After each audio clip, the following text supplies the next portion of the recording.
જય હિન્દ મિત્રો, નારિયેળીના બગીચામાં આપણે આવ્યા છે. તો આજે નારિયેળીના બગીચાની આપણે વાત કરીએ કે તમારે પણ જો નારિયેળીનો બગીચો હોય તો મિત્રો અમુક બાબત એવી છે જે તમારે ખાસ ધ્યાન રાખવી જરૂરી છે.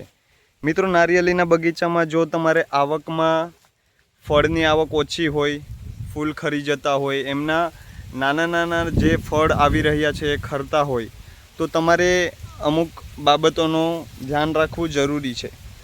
મિત્રો, જો તમારા નારિયેળીના બગીચામાં તમારો બગીચો 3 વર્ષથી ઉપર કે 5 વર્ષથી વધારે હોય તો તમારે તમારા બગીચામાં નારિયેળ ઓછા આવતા હોય કે ખરી જતા હોય, ફૂલ ખરતા હોય, તો તમારે જાણ કરવી જરૂરી છે કે તમારા નારિયેળીના બગીચામાં જે ફળ અને ફ્રૂટ જે ખરતા હોય તો એમના 2 મુખ્ય કારણોથી ખરી શકતા હોય. કેમ કે જમીનની ગુણવત્તામાં જો તમારી જમીનની માટી છે એ ભીનાશ પડતી ઓછી હોય, એટલે કે એમને નમી ન રહેતી હોય, તો પણ એના કારણથી પણ ફળ ખલતા હોય.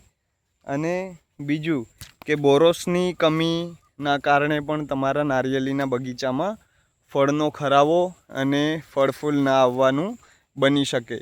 તો મિત્રો, જો 3 વર્ષથી વધારે તમારો બગીચો હોય મોટો, તો એમાં તમે બોરસ ખાતર તમે એમાં જરૂર નાખવાનું ચાલુ કરો અને પાણીને ભરપૂર એમને પાણી પૂરું પાડો. તો મિત્રો, આ બાબતો ધ્યાન રાખવી એક જરૂરી છે. તો ધન્યવાદ મિત્રો.